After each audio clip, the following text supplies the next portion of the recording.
लेता हूँ। पहले जनरल बाजवा को एक्सटेंशन आपकी पार्टी ने दी थी, तो अब नैब के चेयरमैन को एक्सटेंशन देने में क्यों एतराज है?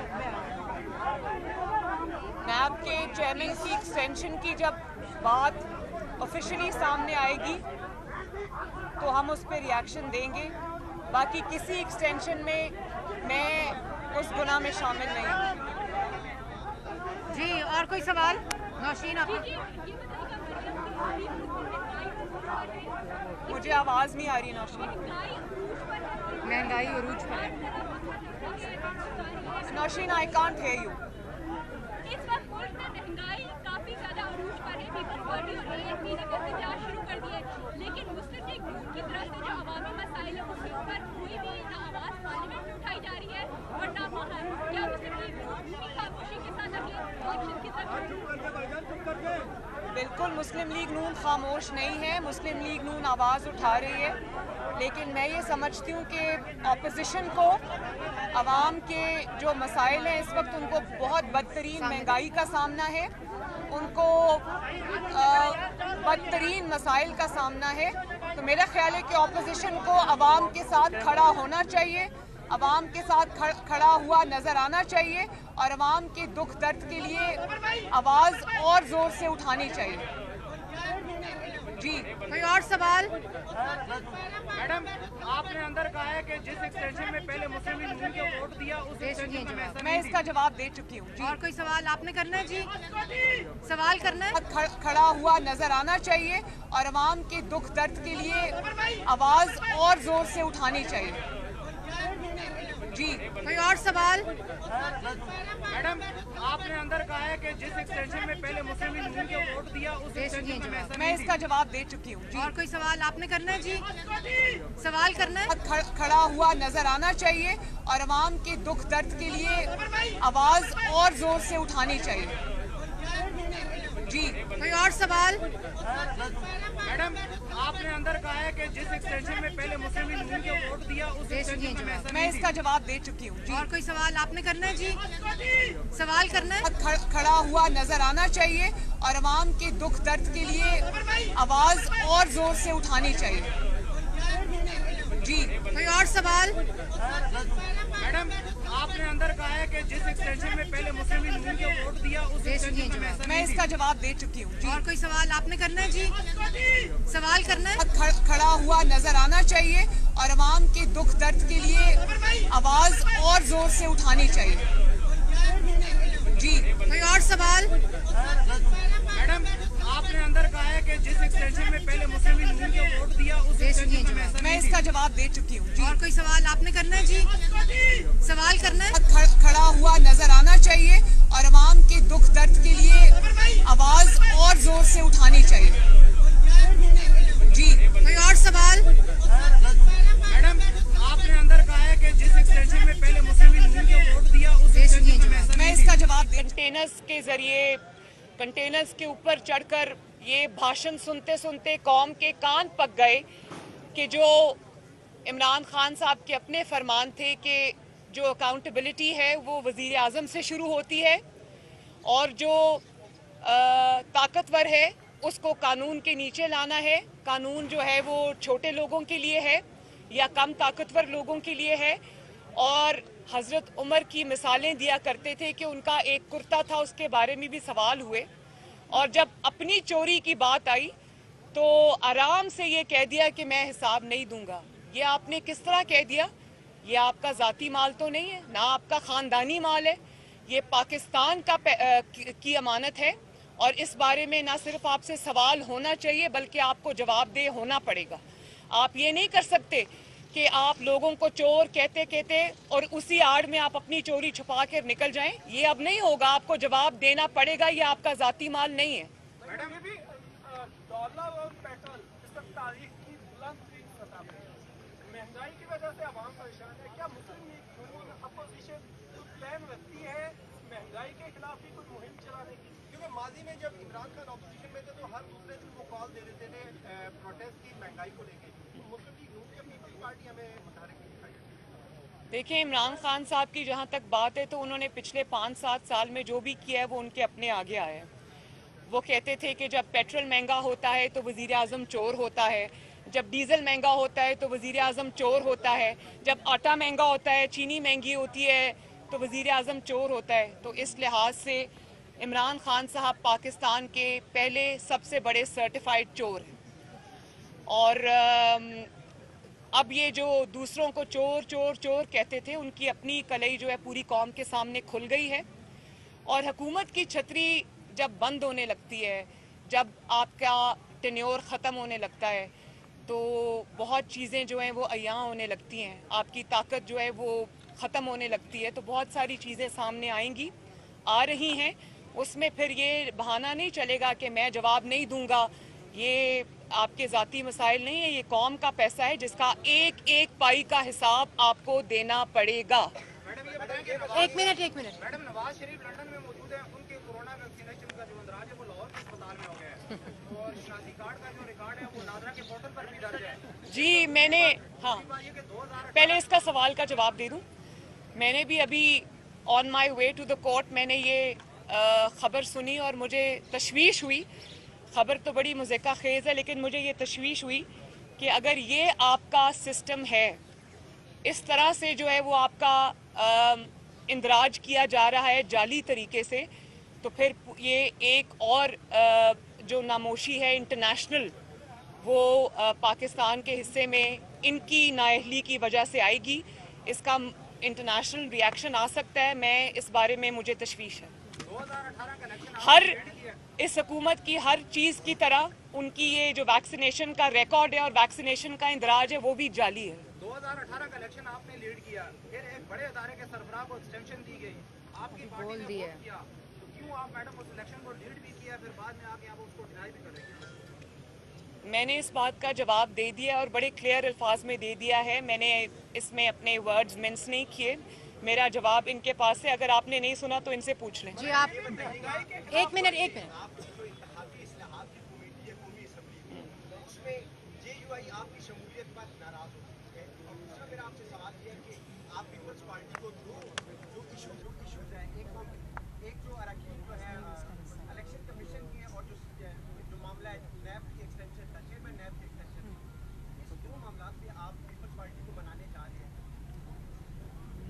मैं तो सबसे पहले इंतखाबी इस्लाहात को इसलिए इस वक्त बिल्कुल गैर मुअस्सर समझती हूँ कि आप जितनी चाहे इस्लाहात कर लें, जहाँ से धांधली का जो पैदाइश है, मैनिपुलेशन है, जब तक उस सुराख को बंद नहीं किया जाएगा तब तक आप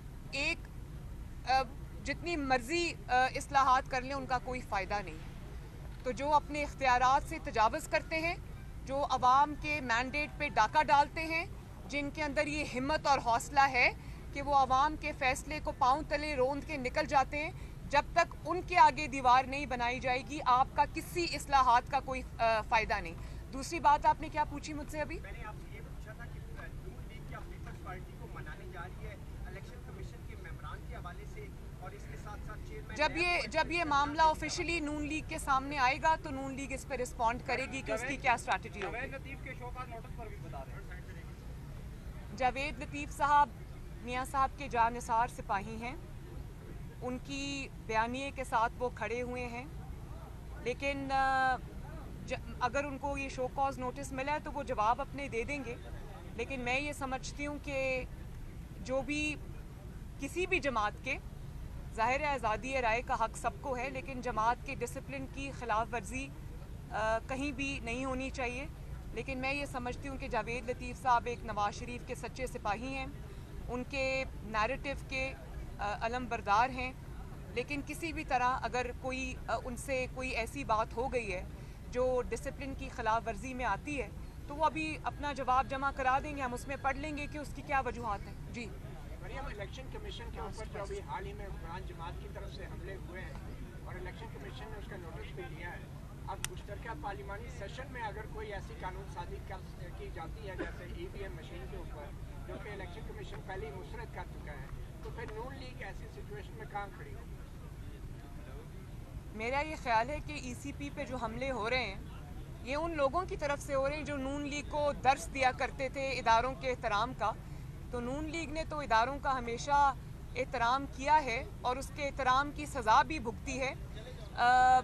एक बदतरीन victimisation, political victimisation, personal victimisation, उसको बर्दाश्त करके फिर भी इदारों पर तनकीद से गुरेज किया है। चंद अफराद पे जो ज़िम्मेदार थे उनके नाम भी लिए हैं, उन पर तनकीद भी की है, लेकिन जब इदारे अफराद को इदारा समझना शुरू कर दें तो वहाँ से डाउनफॉल शुरू हो जाती है। लेकिन ये जो ECP पर अटैक्स हैं, ये ECP पर अटैक्स नहीं हैं, ये अपनी चोरी खुलने का, चोरी कौम के सामने आ जाने का खौफ है जो वो ये बात कर रहे हैं। और देखें आप कितनी ख़तरनाक बात उन्होंने की। उन्होंने ये कहा कि जो ECP के अरकान हैं वो ECP के चेयरमैन के ख़िलाफ़ नोटिस लें। आप समझ सकते हैं कि नून लीग कभी ये कह सकती है कि किसी इदारे के जो अरकान हैं वो इदारे के चेयरमैन या इदारे के सरबराह के ख़िलाफ़ नोटिस लें? आप इदारों के, इसको कहते हैं इदारों पे हमला आवर होना। और ये मुझे इसमें कोई एम्बिग्विटी नहीं है, कोई दो राय नहीं है कि ये अपनी चोरी सामने आने के डर से ये हो रहा है। जहाँ तक आपने, और देखें अभी जो ECP की रिपोर्ट सामने आई है कि आई थिंक 2021 में या 20 में वो इलेक्शन हुआ था KPK का, जहाँ पे JUIF की सीट थी जिसको PTI जीत गई। अब उसके जो फैक्ट्स हैं वो सामने आए हैं और वो होश उड़ा देने वाले हैं कि PTI के MPA ने जो धांधली की, वो MNA ने, सॉरी, वो जगह का नाम क्या है जहाँ पे इलेक्शन हुआ, वहाँ पर कुरम एजेंसी में जो अभी PTI के MNA वहाँ पर JUIF की सीट पर इलेक्ट हुए, वो पोस्टल बैलेट के ज़रिए धांधली करके इलेक्ट हुए। इसी तरह सुनने में आ रहा है कि जो डस्का में हुआ, जो जिस तरह ECP के अरकान को अगवा करके ले जाया गया, उनको हब्से बेजा में किसी फैक्ट्री में या किसी जगह पर रखा गया, उसके पीछे क्या मुहर्रिकात थे, क्या डिटेल्स थी, अब वो सुना है मैंने कि ECP सामने लाने वाली है। तो ये जो ECP पर अटैक है ये अपनी चोरी खुल जाने का खौफ है जो कौम के सामने आ रहा है। और जहाँ तक आपने इलेक्ट्रॉनिक वोटिंग मशीन्स की बात की, तो मैं ये समझती हूँ कि इलेक्ट्रॉनिक वोटिंग मशीन्स जो हैं वो एक जो RTS बिठाया गया था 2018 के इलेक्शंस में, ये उसी तरह का एक दूसरा कहानी जो है वो प्रिपेयर की जा रही है, घड़ी जा रही है। तो मैं ये बता दूं कि जो इंसान अपनी परफॉर्मेंस पे तकिया नहीं कर सकता, जो इंसान अपना हर महाज पे बुरी तरह नाकाम है, बुरी तरह फेल हो चुका है, चाहे वो महंगाई हो, इकोनॉमी हो, फॉरेन रिलेशंस हो, खारजा पॉलिसी हो, और आपकी जो लॉ एंड ऑर्डर सिचुएशन हो, दहशतगर्दी ने फिर सर उठा लिया, लोड शेडिंग ने फिर सर उठा लिया, तो ऐसे में फिर वो बेचारी हुकूमत इलेक्ट्रॉनिक वोटिंग मशीन्स पे तकिया नहीं करेगी तो क्या अवाम के मैदान में जाएगी? ये भले इलेक्ट्रॉनिक वोटिंग मशीन्स की वो कोशिश कर लें, कुछ भी कर लें, ये मेरी प्रेडिक्शन है आज यहाँ खड़े होकर कौम के सामने कि इंशाअल्लाह ताला अगले इलेक्शन जब भी आएंगे इनको ना टिकट लेने वाले मिलेंगे, और अगर किसी ने टिकट ले भी लिया तो इनके वो लोग जो टिकट लेकर मैदान में उतरेंगे उनको अवामी गैज़ो गज़ब का सामना करना पड़ेगा। वहाँ इलेक्ट्रॉनिक वोटिंग मशीन्स क्या कर लेंगी भाई?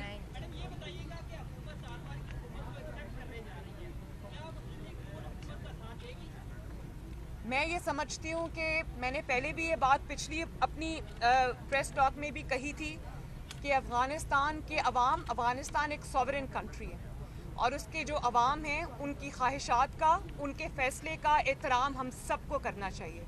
पाकिस्तान की ज़िम्मेदारी इसलिए ज़्यादा है क्योंकि पाकिस्तान नेबर है, क्लोजेस्ट, और जुड़ा हुआ है अफ़गानिस्तान के साथ हर लिहाज से।